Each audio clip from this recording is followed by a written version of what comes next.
Hello and welcome to Hey Not the Face with your host, John Nash, and your producer, me, Steffi Haynes. And today we're going to talk about UFC contracts. John, how the hell are you? Good. Hopefully I don't cough too much. As I don't know, people know I'm recovering from being sick for a while. So Yikes. Did the COVID get you, or do you just have the flu? Well, I had COVID, so but not bad, but still I get this lingering cough. So let's, I'm gonna tough it out. I'm gonna stick to it for the listeners out there. Gritting your teeth, biting down on your mouthpiece. Yeah, whatever slang, whatever catchphrase you want to use. Yes, that's what I'm. All right. So the first thing I want to note here, boy, this was a doozy, because when you sent me the information over and you sent the various contracts over, there were 113 pages. Yeah, and that's, to tell you the truth, from the original document source, that's just a small, really the total documents is like 600 pages. So I just went with the material that we need today. Yeah, 113 pages. So I'm going to give you guys some numbers for our listeners. I want you to know the links of the different contracts that we will either talk about in depth or maybe touch on and then continue, because this is going to be a series of about 2 or 3 episodes to cover all the contracts, maybe more, but at least 2 or 3 episodes. So my first notation here, bout agreements are 6 pages long. Contender series contracts are 22 pages long. A regular contract is 32 pages long. A UFC promotional guideline agreement is 16 pages long. Now, John, I want you to do me a favor and tell me what is the difference in these various agreements, contracts, these pieces of paper that I'm looking at. For instance, what's a bout agreement? Now, I know what this is, but for everybody else, really lay it out for us. A bout agreement is the signed contract, because fighters are independent contractors. You can't tell them what to do. I mean, we all know the UFC does tell them what to do, but you technically can't tell fighters, boxers, whatever, what to do. Because they're going to get into hand-to-hand combat with another person, they have to make a mutual decision, and that requires them to sign a specific bout agreement saying, we are going to fight. That's the agreement. The overall promotional agreement, the regular contract, is that I'm going to be your promoter during the span. But an individual fight requires a bout agreement. So fighters have to sign that bout agreement. And because of various state regulations and stuff, and various, the Ali Act came into effect for boxing, there's certain elements that bout agreements require. So that's what the bout agreement is. You have your normal contract, but if you're going to get into a fight, you get a second mini contract that says, I'm going to fight this person at this weight on this date. All right. And then there's something else here that I did not mention, but we should. There's also something called a side letter. And for new listeners, John, tell me about a side letter, please. A side letter is an additional contract that's not part of the original contract. And a side letter is usually an extra payment that a fighter gets that's not part of the regular payment. In other words, you know how you'll have in a contract, I get $100,000 to show up and then $100,000 win bonus if I win, or pay-per-view points. But a side letter for bigger name fighters might say, in addition to that money that I get paid on the night of the fight, my regular contract, I get, let's say, $500,000 extra or $1 million extra that will be mailed to me X number of weeks after the bout. And that's a side letter. Okay. All right. Now, the other thing I want you to talk about a little bit is a UFC promotional guideline agreement. What is that? And is this a part of a regular contract, a part of a bout agreement? Just tell me where this ends up. Well, the promotional guideline agreement started with the Reebok deal. And what that is the agreement that what the fighters are expected to do as part of like the athletic kit and promoting for the event. In exchange, they get the payments from the Reebok or whatever the outfitter policy payments are now, for the Venom deal. But it includes all these things about how they have to behave, but also what they have to wear, what kind of their kit outfit materials they get, what type of promotional they have to do for the week of the fight, before the fight. So that's all laid out in that policy. And that's a separate guideline that's given. It started in, I believe, 2016 was the first one. I could be mistaken. Could be 2015, but I think 2006. No, It was 2015 or 16 in that ballpark. If you're looking at when the Reebok deal kicked in, it was 2015. And then the sale happened, I believe, in 2016. Yes. My mind's discombobulated here. So, but anyways, it started that every few years they update it and change it. And so the one that we included in this is from 2018. Okay. All right. So 16 pages. Does this end up in a regular contract, though? Yes, maybe. Well, those materials don't end up in a regular contract. Okay. They're usually attached, but it says it's referred to in the regular contract, like you have to follow the policies in the guideline. Okay. All right. Now, other questions. Where did we get these contracts, these agreements, etc.? All this came from the Tayla Santos lawsuit with her manager. Her manager was suing her, and he filed in Brazil. And Guillermo Cruz in MMA Fighting wrote an article about this, and I saw that, and I thought those contracts have to be, they're in the court system. That's where he said he got it. So I contacted someone I know who can get a hold of, get involved in the Brazilian court system and download it for me and send it to me, and that's where I got these from, which is great because, I mean, this might not be a lot of new information for a lot of people because we've talked about this stuff in other contracts I've had, but now we can share the contract with someone, with the listeners out there, and they can go through and read it themselves with us. Awesome. Okay, some terms. Well, basically one term I wanted you to explain. What is a recital? Now, that's not a term that's in these documents, but it's something that you should probably let us know about because I'm just finding out myself right before we started recording. So tell us what a recital is. Well, the recital is just what precedes the main text in the contract. Okay. It's often called the whereas clause. Whereas, that this is what the purpose of the contract is. So that's all it is. So we go really quickly. If people listening, we should have a link to the material. You can click the link, download the PDF with the contract, so you can go along with us. And if you want to go, we're going to go through the contract. It's going to start on page 30, I believe? Yes, page 30. And at the top, it's section 1.3. Okay, so section 1.3, that's, 1.1, actually the first one, we're going to do the recital on the first page. Okay. Which is page 30, I believe, you just brought up. And all that is, the recital is, what's interesting about this recital wasn't in the older, in many ways, we're kind of imitating, remember Jonathan Snowden broke down the Eddie Alvarez contract? Mm-hmm. This is basically an update to that in many ways. So you look at it, the Eddie Alvarez contract was kind of the template for years. I have contracts from 2011 to early 2017. I have that period of contracts covered. They're all very, very similar. And from 2017 to now, they're all very similar. They're almost identical to the one we're looking at. And all of this recital at the beginning, as we mentioned. And this recital, if you read through it, what's interesting about it, it basically describes the UFC as what's called a two-sided market, where the fighters are a user of the market just as the fans are. In other words, the UFC is just there as kind of a middleman to bring the two together. And what I found interesting about that is there's an ongoing antitrust lawsuit.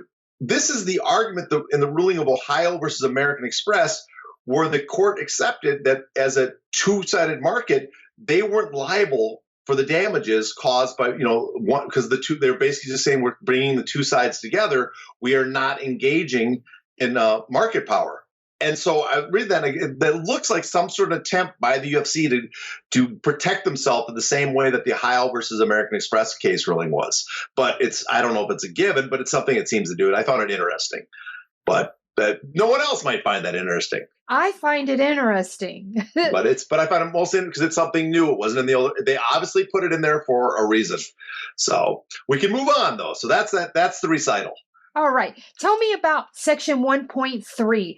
It says each bout shall be an MMA contest, one-on-one fight between fighter and an opponent designated by ZUFA, subject to fighter approval, not to be unreasonably withheld, delayed, or conditioned and exercised in accordance with this agreement. I need to know what unreasonably withheld means. What is unreasonable? Well, I do not know what unreasonable. I think it's left a little up in the air. Mm-hmm. But it's basically, if you go through this whole section, What the whole section, this is section 1. Our section 1 would grants the right to promote fighters, basically talking about the UFC's rights to be the promoter of the fighter. You'll notice section 1.3, what you just read, 1.4, you go down it. If the UFC is very protected in these, especially like in one section it says, very next section, 1.4, Zuffa shall promote and fighters shall participate in a minimum number of bout sets. That's part of the contract. Mm-hmm. If a bout in the undercard to a main event and the main event is canceled or suspended for any reason, the failure of such bout to take place shall not be deemed non-performance by Zuffa. So there's you'll see a lot of language like that where the UFC is protected if anything happens. Now, so basically, they're protecting themselves from having to pay this fighter. They're saying this is not our fault. Yeah, they're saying, listen, if we booked you to an event, you are tied to that main event. If something happens to the main event, we can cancel your fight, move the card, whatever, and we can't be held liable. We are not required to hold an event with you right now, so we can move the fight. Can they cancel it? What's that? And they can cancel the event. You'll see later that they can cancel. Can they cancel a fight that's already been booked? Oh yes, they can cancel. If let's say Anthony Smith's fight just got canceled. Tell me. Yeah, exactly. Anthony Smith, I'm not sure they had an bout agreement yet, but even if they had a bout agreement, for any reason, they can cancel the fights. The fights can be canceled. Wow. The way they word it, shall not be deemed non-performance. They really make it intricate and hard to discern what exactly they're saying. Exactly. Well, and then if you look through it, it's like, in addition, it's the UFC also gets started. They're the person that dictates where the fight's going to take place and when. The fighter has no say in that. And if you want to go further down in this whole section, the right to promote, one that I know you always bring up a lot, fighters shall not participate in or render fighter services as professional fighter for any other capacity of any other mixed martial arts, boxing, professional wrestling, or any other fighting competition. So they have the right. You are not allowed to do other activities without the UFC permission. That is crazy that they put professional wrestling in there. It's not even a freaking sport. Why? Why? The argument, of course, would be that there's a risk to the fighter. So is driving a car, taking a flight, anything. I mean, oh my goodness, just being in the gym and sparring. I think that's a lot more dangerous, but okay. All right. Well, I don't think it's kind of standard. Even boxing often has that you can't do other stuff, but it's not as all encompassing as the UFC with other boxing and promotion. And eventually we'll get to other promoters, so we'll see how much a lot of them incorporate UFC stuff. If you get to 1.7, people go down. The other thing is you're allowed to take other bouts, right? With UFC, but you have to get permission. So if you want to fight, you can even ask to fight for another MMA promotion, right? But they have to give you permission. And you'll see that sometimes where they release a fighter, they don't really release them, but they let them go fight, on some sort of regional promotion and then come back to the UFC. It's not as common, but it's happened. You can also go do they could let you go do a jiu-jitsu tournament or something like that. Yeah, we see a lot of that.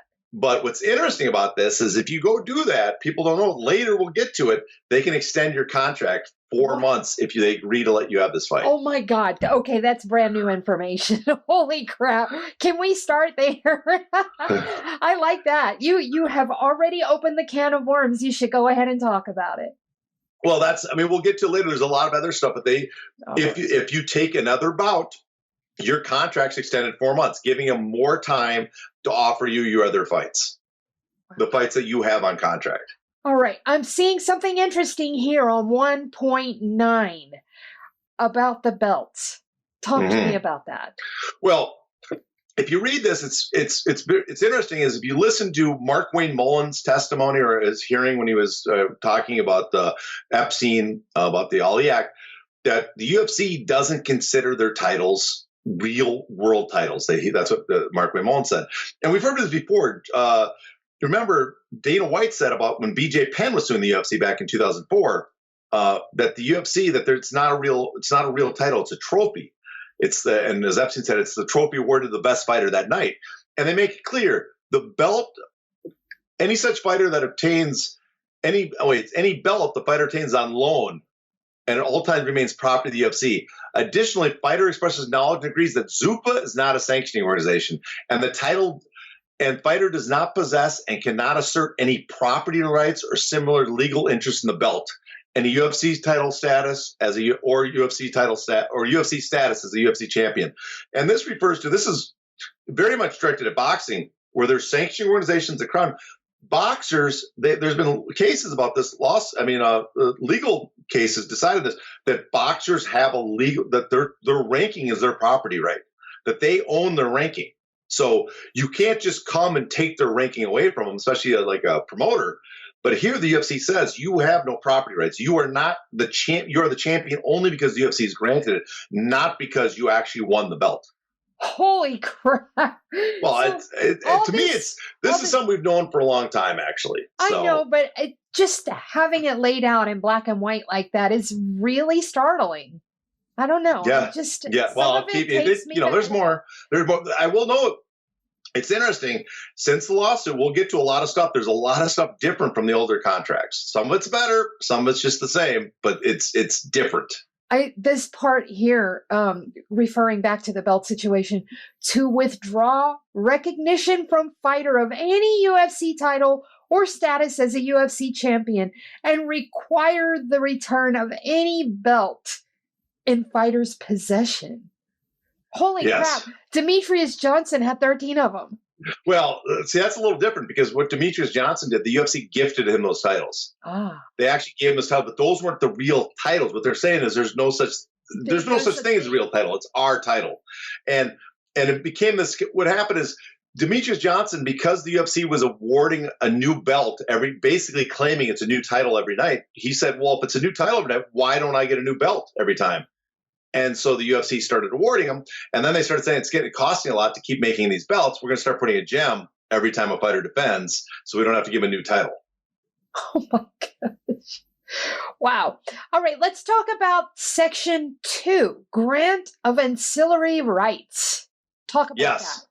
Well, what's interesting is this was in the older one, but this has been updated, especially some of the I think this and the next section is an update to the previous contracts, because while it talks about granting of auxiliary rights, the right the UFC to basically to make money on all your image rights and stuff, it wasn't spelled out in much. It just gave the UFC the right, but you used to sign an addendum that spelled out how the merchandise deal would work. In other words, what your percentages would be, your compensation, what sort of rights it have on certain stuff. It was more just generally broad. Here they're more specific, how that you have event merchandise. What's the event merchandise? That event merchandise is, we're going to get to that later.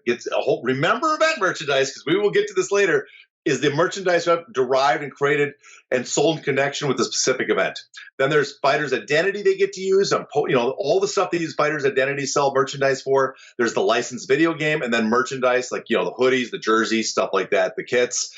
So all that. They also can collect personal data now. This is new, where they can ask the fighter to come in and they collect your personal data with a capture, capture software for video games and other stuff. Before, that wasn't part of the contract. Now it's part of the contract. You have to come in and get that recorded. They ask for you. I know this has been happening for a long time, and we have discussed it a lot. But the idea that the fighters are just giving away so much of their personal rights, their image rights, etc., that they have to wear the shoes, the uniform, especially the shoes that they're not getting paid for, the crypto logos on everything that they're not getting paid for. And here, whatever their deals are, do you think the lower tier fighters are getting any kind of percentage off of any of their image rights? I doubt it.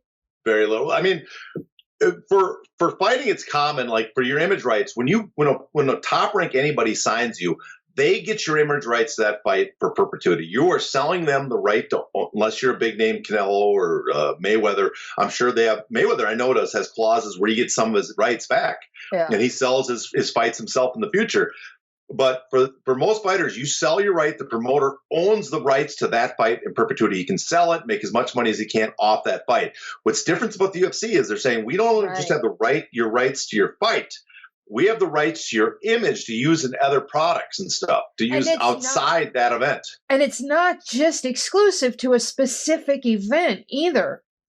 No, no, not at all. We're saying, listen, we are going to tie you to our video game. We're going to tie you to our clothing line. We're going to tie you to a toy line. Whatever it is, you gave us the right to sell that as soon as you sign up the UFC. And it's written here in black and white. It specifically says, Fighter hereby grants to Zuffa the worldwide unrestricted rights to exploit, they use the word exploit, by any means, method of distribution, medium, device, and technology now known or hereafter developed, including without limitation the right to record, broadcast, rebroadcast, telecast, stream, live or delayed, interact, exhibit, display, disseminate, edit, reproduce, print, film, photograph, publish, create derivatives of, translate, advertise, market, promote, sell, assign, lease, sublease, license, and or sublicense. Collectively, in quotations, use fighter's identity for or related to the staging, promotion, or other exploitation of the bouts, pre-bout events, post-bout events, the promotional appearances, any other UFC events, and UFC content. Well, as bad as that sounds, that's actually pretty common language when in regard to like a bout for a fight. Like Top Rank will have it, Golden Boy, the identity for the fight. But again, we got back. The thing is interesting is because the grant of the identity is we are not talking about just, we have that long list of stuff, UFC content, UFC event, video games, merchandise. We have that long list of stuff they can use it in.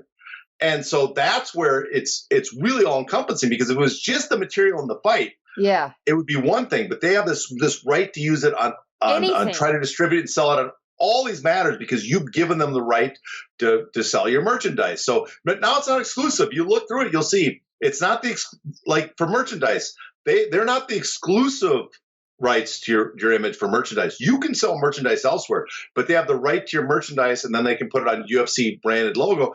But that makes it sometimes hard for other fighters because it's like, well, people are like, I associate with the UFC. I want you on the UFC branded T-shirt, not your own T-shirt, right? Without the UFC brand on it, the UFC belt, it's not quite as valuable of merchandise property, especially if you're a champion or something. You're not allowed to use the UFC title and call yourself a UFC champion in the promotion of your own stuff. So you lose that. And so that's one thing. It just, it's just a long laundry list of stuff that they get to use it for. They get to monetize. It's a very good business for them. For a lot of fighters, sure, it's probably not hurting them too bad because they're not making a lot. But for the fighters that can make merchandise deals, that can make money on this, they are taking a massive hit off this. I'm just stunned at how all-encompassing it really is. I mean, they put everything in the book in here. It's amazing, actually. All right, I want to go down to Section 2.4, merchandise rights. Talk to me about that, please. Okay, so this is the rights. The fighter hereby grants Zuffa during the terms of the non-exclusive worldwide right to use fighter's identity. This is what I was just talking about. It's a non-exclusive, but they can sell the fighter's rights. The same with the next one, 2.1, the video game. But this one is exclusive rights. You cannot sell your video game rights to anybody else. While you're at the UFC, they go to the UFC. And here's something new, just a little further down. The video game rights, though, this is something they added. It was in the old one contract, although it was an addendum, the video game rights. It said, in the contract, it said they had the right to your image rights for video games, but the addendum was the video game itself. In this contract, explicitly lays out the video game rights last for 3 years after your contract is terminated. So it's not perpetuity anymore. But I am seeing a lot of the word perpetuity in some of these things. Oh, yeah, for some of them. But generally, the perpetuity relates to the fight itself, the material of you having the fight. So, like if they shoot you in a fight, and they can sell that, 30 years in the future, they still own the rights to sell that fight to make money. But your image rights, putting you into a video game, they only retain those rights for 3 years after your contract is terminated. Before, though, remember, that was the whole John Fitch thing. It was perpetuity, and he did not like that idea. Right. So, but the other thing about the image rights, too, is they can package, unlike some people, they can take your rights. I mean, a good example is, remember that Super Bowl ad with Dustin Poirier a few years back? Mm-hmm. And they had footage of him beating Conor McGregor. Yeah. Now, they can't take your footage and make you endorse a product you don't endorse, the UFC. But they could take Conor McGregor's footage and put him in that commercial with Dustin Poirier getting beat up. And Conor McGregor didn't get a penny from that ad because that's their right. They own that footage, that right to use it, monetize any way they want. Ugh. And so bigger, like in boxing stuff, bigger boxers will have they'll have control over that you have limits on what your promoter can do with that material. Let's go down to section 2.7. This really stuck out to me. Tattoo rights. Yeah, that's something new. Wasn't in the older contracts. Tattoo rights, because they ran into problems with tattoos. They now put the impetus is on the fighter to make sure that the UFC has the rights to those tattoos, the right to use them, reproduce them. What? Wait, huh? Well, before, because people declare that they have that tattoos are copyright and that the tattoo artist owns it, right? Uh-huh. And here they're saying that UFC, when you fight for the UFC, you are granting them the right to to use that, reproduce that tattoo. And so, in many ways, because the fighter's granting it, it's like it's not the UFC's responsibility now any longer. If someone comes after and says, "I own that tattoo image," so they're putting it on the fighter. Oh yeah, exactly. Well, that's what they always do. It's always on the fighter. Wow. Section 2.8.1. For a period of 2 years following the expiration or termination of this agreement or termination of specific sections and rights hereunder, Zuffa may directly or through third parties continue to create, develop, manufacture, distribute, blah, blah, blah, your content, basically, in a nutshell. Yes. Tell me about that. Well, this is new. What this does is your contract is up to the UFC, but they still have the right for 2 additional years to do whatever they want, to do the same stuff with your image rights, to basically sell it, make money. Now, this is better than what it was. Again, it used to be perpetuity, that they give the rights forever. Now it's a 2-year max and then reverts the fighter. But during those 2 years, they can still sell the rights. And what's interesting, too, it includes video game. So the UFC owns your video game rights for 3 years. But let's say a new video game pops out a year and a half after your contract terminates. They can now put those images in that new video game for another year and a half. Section 3, marketing and publicity. What's important here? Well, it basically talks about a lot of the same stuff where they could use the fighter's images to market and stuff. But the fighter also has some responsibilities about the fighter, how the fighter has to cooperate with the advertising and promotion. So the fighter has to, they have to cooperate and assist in the advertising, publicity and promotion of the UFC brand, the merchandise, event merchandise. What's interesting about this, it doesn't talk specifically about just the fight, because we will get later an about agreement and stuff. It has specific stuff in the promotional guidelines, what you have to do for that event. But here it says the UFC, the fighters have to also help promote not just the bout, but also merchandise, the UFC brand, and licensed video games. So technically, this contract, I've heard from managers and fighters, there's some squabbling back and forth, but the UFC asks you to show up, let's say, and for a UFC branded event, just to promote the UFC brand, sometimes you got to show up. You feel about it's in your contract. You have to show up and just promote the UFC. Do they provide the travel for them? They provide the travel. That's the only thing, but they will compensate fighters for that. In fact, fighters make Jake Matthews talked about it, and that's where he gets probably a lot of his compensation, doing these promotional gigs for the UFC on the side. But it's not contractually obligated. It's something that's negotiated on the side in the UFC. But so it's obviously in the UFC's favor. They have this leverage over the fighters. But they pay him enough so there's not a lot of backlash, and not they don't want a lot of disgruntled fighters. But in the past, remember, Roger Huerta was being sent out because he got paid nothing, and so it's in the promotional rights. Yeah, I mean, he was really getting hosed. So they're better in that they pay fighters for this stuff now, but it's still in the contract saying you're kind of responsible for doing that. We will say too is that even though it doesn't call for specific payment, they do say you are eligible for a payment for the video game. What's interesting, it's what is the payment is completely up to the discretion of the UFC. So they could give you nickels and dimes if they wanted to. Easily, yes, easily. I'm sure they don't quite give you nickels and dimes, but it's in the UFC's favor. And if you look at 3.3, that's something new in these contracts. That's something that probably looks like it's addressing something from the antitrust lawsuit, is that Zuffa before, they wouldn't give, fighters who complain they got no footage, nothing.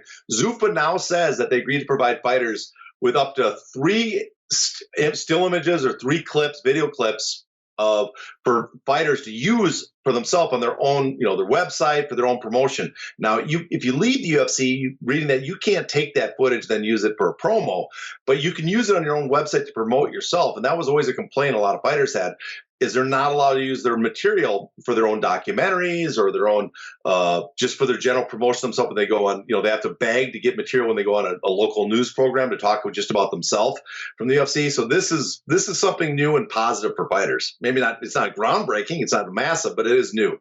Yeah, but you get access to only 3 clips, and each clip can only be 20 seconds in duration. I'm not saying it's a lot. And, hopefully you get a good clip. Hopefully it's not you and the other guy just staring at each other in the cage.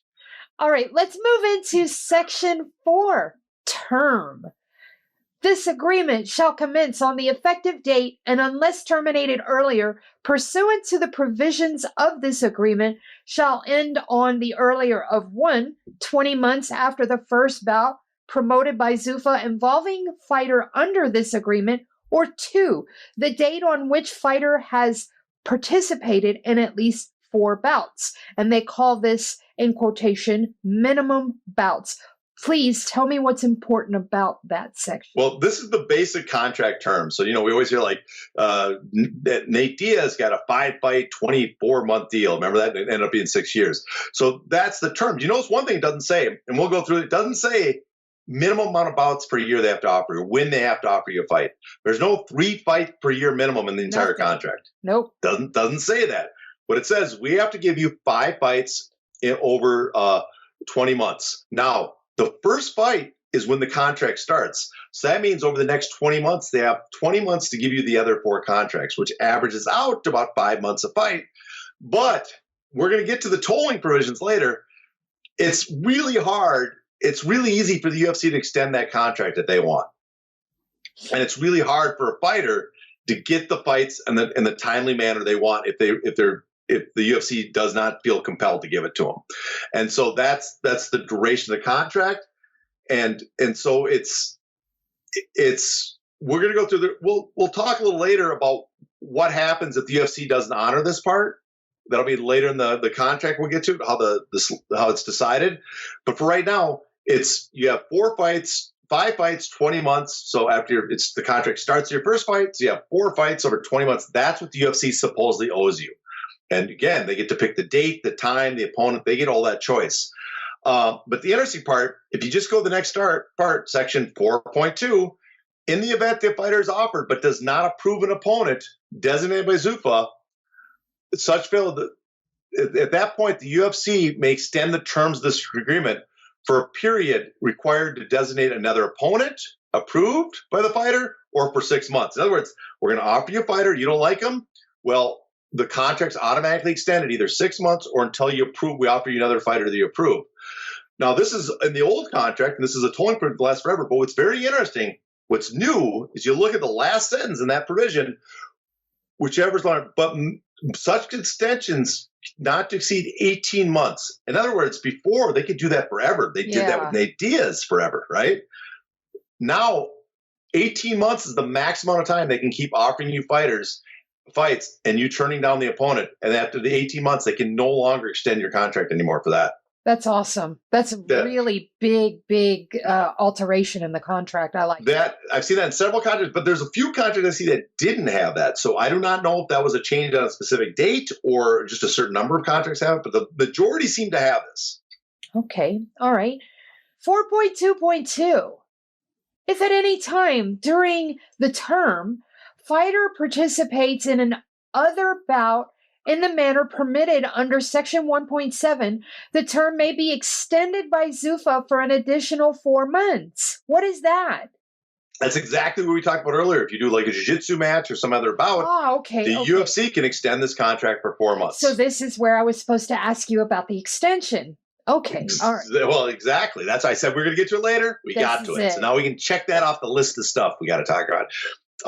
If you go on the next one, if at any time during the contract, the term fighter is unable or unwilling to compete for a period of time, and this includes if the fighter is disabled, sick, injured for any reason, whatever reason the fighter can't make it, the term shall be automatically extended for the longer of the period of which is the length time the fighter is out, or 6 months, whatever one is longer. Now, this one, unlike the previous one where you turn down an opponent, this one can be extended again and again and again. There's no 18-month cap to that. Wow. And I mean, the words without limitation really sucks. Fighter is disabled, sick, injured, and then it says for any reason, incarcerated, suspended, revoked by an athletic commission, has fighters' ability to travel restricted by a government agency, or is otherwise unable, unwilling, or refuses to compete or train for a bout for any reason whatsoever.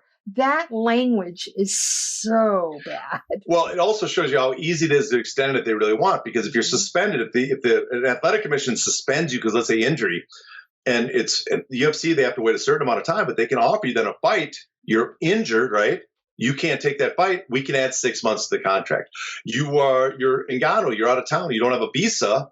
We can offer you the fight. Like, I need a visa. You have to do it for me. I can't. Oh, sorry. You're 6 more months. So it's easy with the UFC's position if they really want to find ways to extend your contract. And there are some really just almost hilarious email exchanges involving Joe Silva back in the day where they're just throwing extensions we got from the antitrust case on people just to keep, like, oh, I forgot to give this guy a fight. Just throw a 6-month extension on him, an injury extension. Let's move on.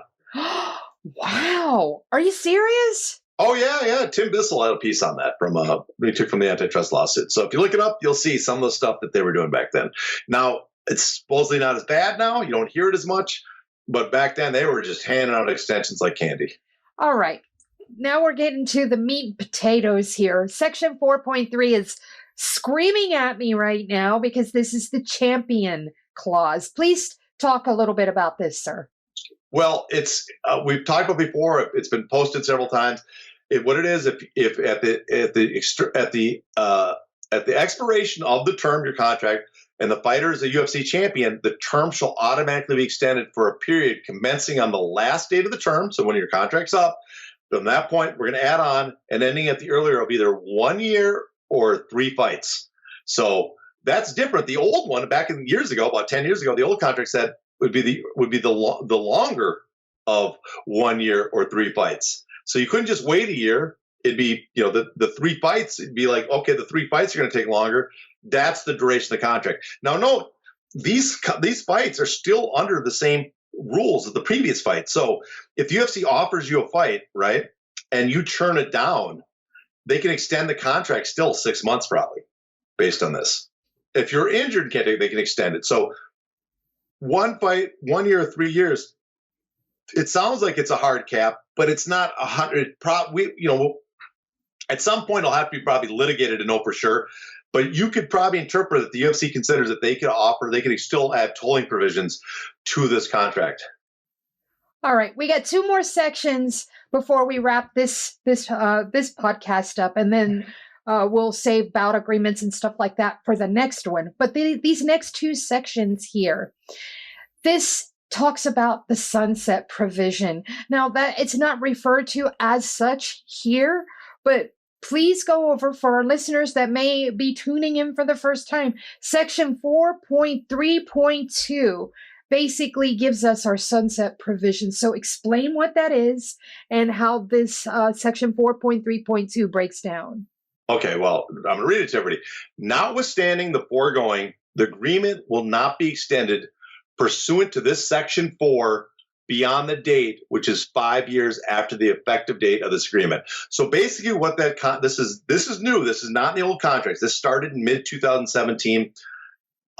for all reasons, that logical reasons, we assume, and it seems pretty obvious, that this was inserted because of the antitrust lawsuit, because the complaint before was the contracts could last forever. What this says is all those extensions in 4.2, the tolling provisions for, turning down opponents, the tolling provisions for being injured, the champion clause, all that stuff can be added to your contract.